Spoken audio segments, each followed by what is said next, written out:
ഈ വർഷത്തെ SSLC public പരീക്ഷയിൽ എന്തായാലും നിങ്ങൾ കാണാൻ പോകുന്ന ഒരു ചോദ്യമായിരിക്കും ഇന്ന് ഞാൻ ചെയ്യാൻ പോകുന്നത്. 4 മാർക്ക് നിങ്ങൾക്ക് ഇപ്പോൾ തന്നെ ഉറപ്പാക്കണമെങ്കിൽ ഈ വീഡിയോ അവസാനം വരെ കാണാം. 10 മിനിറ്റ് കൊണ്ട് നമുക്ക് 4 മാർക്സ് ഉറപ്പാക്കാം. നമ്മുടെ SSLC പബ്ലിക് എക്സാമിന് നമ്മുടെ ഫിസിക്സിലെ ഫസ്റ്റ് ചാപ്റ്ററായ എഫക്ട്സ് ഓഫ് ഇലക്ട്രിക് കറണ്ട് അഥവാ വൈദ്യുത പ്രവാഹത്തിൻ്റെ ഫലങ്ങൾ എന്ന് പറഞ്ഞ ചാപ്റ്ററിൽ നിന്നുള്ള ഷുവർ ക്വസ്റ്റ്യൻ ആയിരിക്കും നമ്മൾ ചെയ്യാൻ പോകുന്നത്. അപ്പോൾ എല്ലാവരും റെഡി ആണെങ്കിൽ മക്കളെ നമുക്ക് 4 മാർക്ക് ഒറ്റയടിക്ക് ഉറപ്പാക്കിയെടുക്കാം. ചോദ്യം വരാൻ പോകുന്നത് ജൂൾസ് ലോ അഥവാ ജൂൾ നിയമം എന്ന് പറഞ്ഞ ടോപ്പിക്കിലാണ്. അപ്പോൾ ജൂൾസ് ലോ എന്താണെന്ന് പെട്ടെന്ന് നമുക്കൊന്ന് മനസ്സിലാക്കാം. വളരെ സിമ്പിളാണ്, ഇത്രയേ ഉള്ളൂ. ഒരു കണ്ടക്ടർ നിങ്ങളെടുത്തു, ഒരു മെറ്റൽ പീസ് നിങ്ങളെടുത്തു, അതിൽ നിങ്ങൾ 2 വയറൊക്കെ കൊടുത്ത് ഒരു ബാറ്ററിയിലേക്ക് കണക്ട് ചെയ്ത് വെച്ചാൽ എന്ത് സംഭവിക്കും? കണ്ടക്ടർ ആണെങ്കിൽ അവൻ കറണ്ടിനെ കണ്ടക്ട് ചെയ്യും. ഓക്കെ, കറണ്ട് അതിലൂടെ ഒഴുകും. കറണ്ട് ഒഴുകുമ്പോൾ ചെറിയൊരു പ്രശ്നമുണ്ട്. എന്താ സംഭവിക്കാന്ന് വെച്ചാൽ ആ കണ്ടക്ടർ ചെറുതായിട്ട് ചൂടാവും. നമ്മുടെ ഫോണിൻ്റെ ബാറ്ററിയൊക്കെ ചൂടാവുന്ന പോലെ ഇതും എന്ത് ചെയ്യും? ചൂടാവും. എത്ര ചൂടാവും? എത്ര ഹീറ്റ് ആയിരിക്കും? എത്ര താപമായിരിക്കും ജനറേറ്റ് ചെയ്യുക? ആ ഹീറ്റ് ഇസ് ഈക്വൽ ടു അതിൻ്റെ ഒരു ഇക്വേഷൻ ആണ് ജൂൾസ് ലോ തന്നത്, ജൂള് തന്നത്. ഇക്വേഷൻ വളരെ സിമ്പിളാണ്. എത്രയാണോ കറണ്ട് ഫ്ലോ ചെയ്യുന്നത് ആ കറണ്ടിൻ്റെ സ്ക്വയർ ഇൻറ്റു ഈ കണ്ടക്ടറിന് റെസിസ്റ്റൻസ് ഉണ്ടാവുക, റെസിസ്റ്റൻസ് ഇൻറ്റു എത്ര സമയമാണോ കറണ്ട് ഫ്ലോ ചെയ്യുന്ന ആ സമയം. ഈ H is equal to I² RT എന്ന് പറഞ്ഞ ഇക്വേഷനാണ് ജൂൾ നിയമം. കഴിഞ്ഞ പരിപാടി. ഇത് ഇംഗ്ലീഷിലും മലയാളത്തിലും ഇങ്ങനെ എഴുതി വെച്ചാൽ നിങ്ങൾക്ക് മാർക്ക് പരീക്ഷയിൽ കിട്ടും. അങ്ങനെയാണ് 1 മാർക്ക് കിട്ടാൻ പോകുന്നത്. പരീക്ഷയിൽ എന്തായാലും ചോദിക്കാൻ പോകുന്ന ചോദ്യമാണ് സ്റ്റേറ്റ് ജൂൾസ് ലോ, ജൂൾ നിയമം ഒന്ന് പ്രസ്താവിക്കുക. അപ്പോൾ പ്രസ്താവിക്കുക, the heat generator H in a current carrying conductor is directly proportional to, is equal to എന്ന് അവർ പറയുന്നില്ല, ഡയറക്ട്ലി പ്രൊപ്പോർഷണൽ ടു എന്ന് അവർ പറയുന്നുള്ളൂ. Is directly proportional to the product of, അതായത് 3 പേരുടെ മൾട്ടിപ്ലിക്കേഷൻ ആണ്. പ്രോഡക്റ്റ് എന്ന് പറഞ്ഞാൽ മൾട്ടിപ്ലിക്കേഷൻ.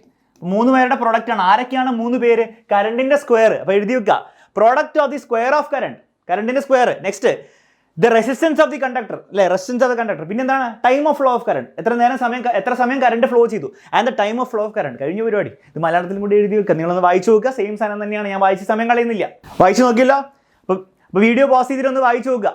ഓക്കെ, അപ്പോൾ ഇതാണ് ഇതിൻ്റെ സ്റ്റേറ്റ്മെന്റ്. ഇനി നമുക്ക് ഇതിൻ്റെ ഇക്വേഷൻ പഠിക്കാം. ഇക്വേഷനിലേക്ക് വരുമ്പോൾ നമ്മൾ ആദ്യം കണ്ട ഇക്വേഷൻ തന്നെ വർക്ക് ചെയ്യും. അതായത് ഫസ്റ്റ് ഇക്വേഷൻ എന്താണ്? H is equal to I² RT.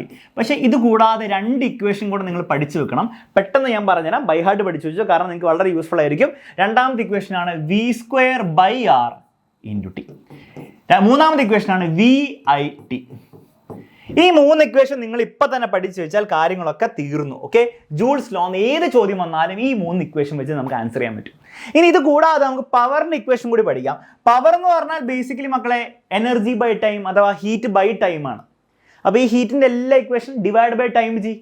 അപ്പോൾ ടൈം കട്ടായി പോകും, എല്ലാ ഇക്വേഷനും ടൈം കട്ടായി പോകില്ല ഡിവൈഡ് ബൈ ടൈം ചെയ്താൽ. അപ്പോൾ പവറിൻ്റെ ഫസ്റ്റ് ഇക്വേഷൻ എന്താണ്? ഇവിടുന്ന് ടൈം ഇല്ലാണ്ട് എഴുത് I²R. അടുത്ത ഇക്വേഷൻ ടൈം ഇല്ലാണ്ട് എഴുത് V²/R. മൂന്നാമത്തെ ഇക്വേഷൻ ടൈം ഇല്ലാണ്ട് VI. കഴിഞ്ഞ പരിപാടി. പവറിൻ്റെ ഇക്വേഷൻ കിട്ടി. ബേസിക്കലി ഹീറ്റിൻ്റെ ഇക്വേഷൻ തന്നെ, പക്ഷെ ടൈം ഇല്ലാണ്ട് എഴുതുക. അപ്പോൾ പവറിൻ്റെ ഇക്വേഷൻസ്. ഇനി ഇത്ര സാധനം മാത്രം വെച്ചിട്ട് നമുക്ക് എന്ത് ചെയ്യാം? എത്രയോ ക്വസ്റ്റ്യൻസ് ചെയ്യാം. ഉറപ്പായിട്ടും 1 മാർക്ക് സ്റ്റേറ്റ്മെന്റിനും 3 മാർക്കിൻ്റെ ഒരു പ്രോബ്ലം പരീക്ഷയിൽ വരും. നമുക്ക് സമയം കളയാണ്ട് വേഗം ആ ക്വസ്റ്റ്യൻസ് ചെയ്താൽ നോക്കാം. ഞാൻ ക്വസ്റ്റ്യൻ നിങ്ങൾക്ക് ഇട്ട് തരും. നിങ്ങൾ എന്താ ചെയ്യേണ്ടതെന്ന് വെച്ചാൽ നിങ്ങൾ എൻ്റെ ആൻസർ നോക്കുന്നതിന് മുമ്പ് പെട്ടെന്ന് എന്ത് ചെയ്യുക, ഒന്ന് ട്രൈ ചെയ്ത് നോക്കുക. നിങ്ങൾക്ക് എന്നിട്ട് നിങ്ങളുടെ ആൻസർ എൻ്റെ ആയിരുന്നു കമ്പയർ ചെയ്യുക. തെറ്റിപ്പോയാലും കുഴപ്പമില്ല മക്കളെ, നിങ്ങൾ കറക്റ്റ് നോക്കി പഠിച്ചാൽ മതി. Okay, ready? First question, what is a heat developed by a device of resistance 200 ohm when 3 ampere current flows through it for 2 minutes? 200 ohm പ്രതിരോധമുള്ള ഒരു ചാലകത്തിലൂടെ 3 ആംപിയർ വൈദ്യുതി 2 മിനിറ്റ് സമയം പ്രവഹിച്ചാൽ ഉൽപ്പാദിക്കപ്പെടുന്ന താപം എത്രയായിരിക്കും? ഓക്കെ, അപ്പോൾ തന്നിരിക്കുന്ന കാര്യങ്ങളൊക്കെ സൈഡിൽ എഴുതി വെക്കുക. സൈഡിൽ വര വരച്ചിട്ട് തന്നിരിക്കുന്ന സാധനം എഴുതി വെക്കുക. റെസിസ്റ്റൻസ് എത്ര? പ്രതിരോധത്തെ അവൻ്റെ 200 ohm ആണ് അവൻ്റെ. പിന്നെ എത്രയാണ്? എത്ര കറണ്ടാണ് അവൻ്റെ ഉള്ളിൽ കൂടി പോകുന്നത്? അവൻ്റെ ഉള്ളിൽ കൂടെ പോകുന്നത് 3 ആംപിയർ കറണ്ടാണ്. എത്ര സമയത്തേക്കാണ്? ടി എത്രയാണ്? സമയമാണ് ടി. എത്ര സമയത്തേക്കാണ് മക്കളെ? 2 മിനിറ്റ് എന്നാണ് പറഞ്ഞിരിക്കുന്നത്. പക്ഷേ പ്രശ്നം എന്താ വെച്ചാൽ മിനിറ്റ് എന്ന് പറഞ്ഞാൽ ടൈമിൻ്റെ, സമയത്തിൻ്റെ SI യൂണിറ്റ് അല്ല. സോ മിനിറ്റിനെ നമ്മൾ എന്താക്കണം? സെക്കൻഡ്സ് ആക്കണം. അത് ഇപ്പം തന്നെ തീർക്കുകയാണ് ബുദ്ധി. 1 മിനിറ്റ് എന്ന് പറഞ്ഞാൽ നിങ്ങൾക്കറിയാം എത്ര സെക്കൻഡ്സ് ആണ്? 60 സെക്കൻഡാണ്. അപ്പോൾ 2 മിനിറ്റ് എന്ന് പറഞ്ഞാൽ എത്രയായിരിക്കും? ഇവിടെ 2 കൊണ്ട് മൾട്ടിപ്ലൈ ചെയ്യും, ഇവിടെ 2 കൊണ്ട് മൾട്ടിപ്ലൈ ചെയ്യും, അവിടെ 2 കൊണ്ട് മൾട്ടിപ്ലൈ ചെയ്യും. 60 × 2 120 സെക്കൻഡ് ആയിരിക്കും അല്ലേ? അപ്പോൾ ഈ ടൈമിനെ നമുക്ക് എന്തായിട്ട് ഇപ്പം തന്നെ എഴുതാം? 120 സെക്കൻഡ് ആയിട്ട് ഇപ്പം തന്നെ എഴുതി വെക്കാം. അങ്ങനെയാണ് ഇനി കാൽക്കുലേറ്റ് ചെയ്യാൻ ഒരു ബുദ്ധിമുട്ടില്ല. എത്ര താപോർജ്ജമാണ് ജനറേറ്റ് ചെയ്തത്, എത്ര ഹീറ്റാണ് ജനറേറ്റ് ചെയ്യുന്ന ചോദ്യം. ഹീറ്റിൻ്റെ ഇക്വേഷൻ I² RT അറിയാം, നേരെ ഇട്ട് സബ്സ്റ്റിറ്റ്യൂട്ട് ചെയ്യുക, പരിപാടി തീർക്കുക. I എത്രയാണ്? 3 ആണ്. പക്ഷേ 3ൻ്റെ സ്ക്വയർ എടുക്കാൻ മറക്കരുത്, കാരണം Iൻ്റെ സ്ക്വയർ ആണ്. 3 സ്ക്വയർ എടുക്കുക. R എത്രയാണ്? 200 ആണ്. ടൈം എത്രയാണ്? ടൈം 2 മിനിറ്റ് ആണെങ്കിലും നമ്മൾ അത് മാറ്റി 220 സെക്കൻഡ് ആക്കേണ്ടത്. സോ സെക്കൻഡ്സിൽ ഇടണം. ടൈം സെക്കൻഡ്സിലാണ് വരേണ്ടത്. ഓക്കെ, അപ്പം മിനിറ്റിൽ തന്നാൽ നിങ്ങൾ സെക്കൻഡ്സിലാക്കാം. സെക്കൻഡിൽ തന്നാലോ 2 സെക്കൻഡ് ആയിരുന്നാണ് തന്നെങ്കിലോ അപ്പോൾ 2 സെക്കൻഡ് തന്നെ ഇടാം. അതിന് വീണ്ടും നിങ്ങൾ വേറെ ഒന്നും ചെയ്യരുത്. ഓക്കെ, അത് ശ്രദ്ധിക്കുക കേട്ടോ. 120 സെക്കൻഡ്. ഇനി എല്ലാം കൂടി മൾട്ടിപ്ലൈ 3² എന്ന് പറഞ്ഞാൽ 9 വരും. 9 × 200 × 120. ഇത് നിങ്ങൾ സാധാരണ രീതിയിൽ മൾട്ടിപ്ലൈ ചെയ്യുക. ഞാൻ എന്താ ചെയ്യാൻ പോകുന്നത് വെച്ചാൽ ഞാനൊരു കാൽക്കുലേറ്റർ ഇപ്പം അങ്ങോട്ട് എടുക്കും. ഇത് ഞാൻ എന്ത് പെട്ടെന്ന് അങ്ങോട്ട് ചെയ്യും. ഓക്കെ, അപ്പോൾ ഒരു കാൽക്കുലേറ്റർ എടുത്ത് ചെയ്താൽ നിങ്ങൾക്ക് 9 × 200 × 120 = 2,16,000 എന്ന് കിട്ടും. ഓക്കെ, നിങ്ങൾ കറക്റ്റായിട്ട് ചെയ്താൽ 2,16,000 ജൂൾസ് ആണ് യൂണിറ്റ് ഓഫ് ഹീറ്റ്. സോ അത്ര ആൻസർ കിട്ടും. നിങ്ങൾ ജസ്റ്റ് മൾട്ടിപ്ലൈ ചെയ്ത് 9 × 2 18, 18 × 12 ചെയ്താൽ നിങ്ങൾക്ക് 216 കിട്ടും. പിന്നെ 1 2 3 0 ഉണ്ടാകും. 3 0 കൂടി ഇട്ട് കൊടുക്കുക. പരിപാടി തീർന്നു. ഇത്രേ ഉള്ളൂ സംഭവം. അപ്പോൾ ഇങ്ങനെയാണ് ഒരു ചോദ്യം ചെയ്യുക. കഴിഞ്ഞില്ല, ഇനിയും നമുക്ക് ചോദ്യം ചെയ്യാനുണ്ട്. ഇനിയെങ്കിലും നിങ്ങൾ എന്ത് ചെയ്യണം? നെക്സ്റ്റ് ചോദ്യം ഞാൻ നിങ്ങൾക്ക് വേണ്ടി ചെയ്യുമ്പോൾ നിങ്ങൾ ഇത് പോസ് ചെയ്യുക. എന്നിട്ട് നിങ്ങൾ സ്വന്തമായി ട്രൈ ചെയ്തതിന് ശേഷം ചെയ്യുക കേട്ടോ. ഓക്കെ, പോസ് ചെയ്തോ? ഓക്കെ, സ്റ്റാർട്ട് ചെയ്യാം. What is a heat generated by a device of resistance 460 ohm which works under 230 volt for 5 minutes? Also find its power. 230 വോൾട്ടിൽ പ്രവർത്തിക്കുന്ന ഒരു വൈദ്യുതി ഉപകരണത്തിന്റെ പ്രതിരോധം 460 ohm ആണെങ്കിൽ 5 മിനിറ്റ് സമയത്തിൽ ഉൽപ്പാദിപ്പിക്കുന്ന താപത്തിന്റെ അളവ് എത്ര? ചാലകത്തിന്റെ പവർ എത്രയായിരിക്കും എന്നാണ് ചോദ്യം. അപ്പോൾ ഇവിടെ പ്രശ്നം എന്താണെന്ന് വെച്ചാൽ ഇവിടെ കറണ്ട് തന്നിട്ടില്ല. നിങ്ങൾ നോക്കിയാൽ ഇവിടെ വോൾട്ടേജ് തന്നിരിക്കുന്നത്. അപ്പോൾ നമുക്ക് ഏത് ഇക്വേഷൻ ഉപയോഗിച്ചിട്ട് കാര്യം ഉണ്ടാവില്ല. നമ്മുടെ ഫസ്റ്റ് ഇക്വേഷൻ വെച്ചിട്ട് വലിയ കാര്യം ഉണ്ടാവില്ല.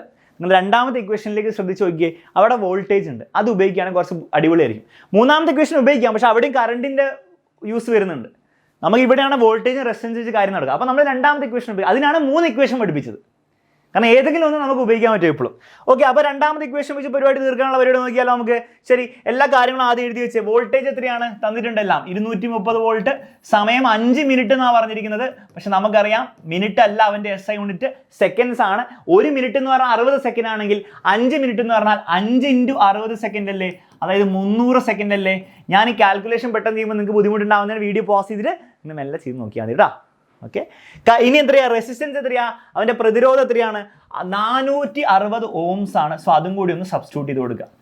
ഇനി ഇക്വേഷൻ ഏത് ഉപയോഗിക്കും? I²RT ഉപയോഗിക്കുന്നതിന് തെറ്റൊന്നുമില്ല. അത് കറക്റ്റ് ഇക്വേഷനാണ്. പക്ഷെ അത് ഉപയോഗിച്ചിട്ട് കാര്യമില്ല. കാരണം കറണ്ട് നമ്മുടെ അടുത്തില്ല. കറണ്ടൊക്കെ കണ്ടുപിടിക്കുക വേണം. അത് ഭയങ്കര ബുദ്ധിമുട്ടാണ്. അതിനേക്കാളും നല്ല നേരെ എന്ത് ചെയ്യും? V²/R × T എടുക്കുക. ഈ സ്ക്വയർ വിന് മാത്രമേ ഉള്ളൂ, ആറിന് സ്ക്വയർ ഇല്ല എന്ന് ശ്രദ്ധിക്കുക കേട്ടോ. ഓക്കെ, അപ്പോൾ V എത്രയാണ്? 230.